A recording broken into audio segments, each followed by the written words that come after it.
नमस्कार।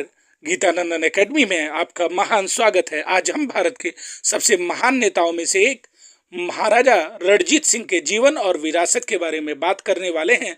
उनकी सैन्य विजय से लेकर अंग्रेजों के साथ उनके कूटनीतिक व्यवहार तक रणजीत सिंह की कहानी साहस, बुद्धिमत्ता और दूरदर्शिता की कहानी है। चलिए बात करते हैं। सबसे पहले बात प्रारंभिक जीवन और सत्ता में वृद्धि की। 1780 में जन्मे रणजीत सिंह सिर्फ 19 साल के थे जब वे एक शक्तिशाली सिख कबीले सुकरचकिया मिसल के नेता बने। उन्होंने जल्दी ही खुद को एक कुशल योद्धा, रणनीतिकार साबित कर दिया। सैन्य अभियानों की एक श्रृंखला के माध्यम से उन्होंने अपने क्षेत्र का विस्तार किया और उन्होंने सिख कबीलों को एकजुट किया और सिख साम्राज्य की स्थापना की, जो इस क्षेत्र में एक प्रमुख शक्ति बन गया। अब हम बात करेंगे विजय और साम्राज्य निर्माण की। रणजीत सिंह की सैन्य विजय उन्हें खैबर दर्रे से लेकर सतलुज नदी तक ले गई, जिससे एक विशाल साम्राज्य का निर्माण हुआ जो पाकिस्तान और अफगानिस्तान के कुछ हिस्सों तक फैला हुआ था। वह एक न्यायप्रिय और निष्पक्ष शासक थे जिन्होंने धार्मिक सहिष्णुता को बढ़ावा दिया, कला और संस्कृति को संरक्षण दिया। उन्होंने अपनी सेना का आधुनिकीकरण भी किया, नई तकनीकें और रणनीति पेश की, जिससे उनकी सेना लगभग अपराजेय हो गई। अब हम बात करते हैं अंग्रेजों के साथ कूटनीति की। 1809 में रणजीत सिंह ने ब्रिटिश ईस्ट इंडिया कंपनी के साथ अमृतसर की संधि पर हस्ताक्षर किए, जिससे एक नाजुक सी शांति स्थापित हुई जो दशकों तक चली।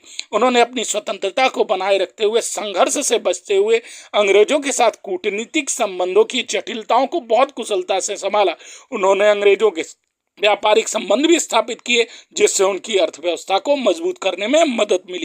अब सबसे महत्वपूर्ण बात यह है कि अंग्रेज उनके दरवाजे पर थे तो आंग्लो वार होना सुनिश्चित था। अंग्रेजों के तनाव के कारण अंततः एंग्लो सिख वार हुए, जिससे रणजीत सिंह के साम्राज्य को कमजोर कर दिया और अंततः वह उनके पतन का कारण बना। यह अलग बात है कि अपनी बहादुरी के बावजूद सिख सेना को 1846 में लाहौर की संधि पर हस्ताक्षर करने के लिए मजबूर होना पड़ा और जिससे अंग्रेजों के बड़े क्षेत्र सौंपने पड़े। महाराजा रणजीत सिंह की विरासत साहस, बुद्धिमत्ता और दूरदर्शिता की वे भारतीय इतिहास में एक प्रिय व्यक्ति आज भी बने हुए हैं, जिसने उनकी सैन्य शक्ति की कूटनीतिक कौशल और कला और संस्कृति के संरक्षण के लिए भी जाना जाता है। उनकी कहानी आज भी हमें प्रेरित करती है और भारतीय कहानी इतिहास पर उनके प्रभाव को कम करके कभी भी आंका नहीं जा सकता।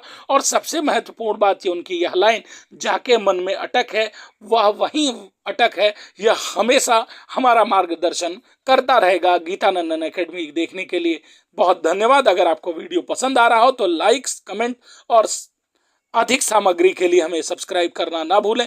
अगर पर्याप्त रूप से वीडियोस पर व्यूज आएंगे तो हम लंबे लंबे वीडियोस बहुत जल्दी बनाएंगे। वीडियो देखने के लिए सादर धन्यवाद।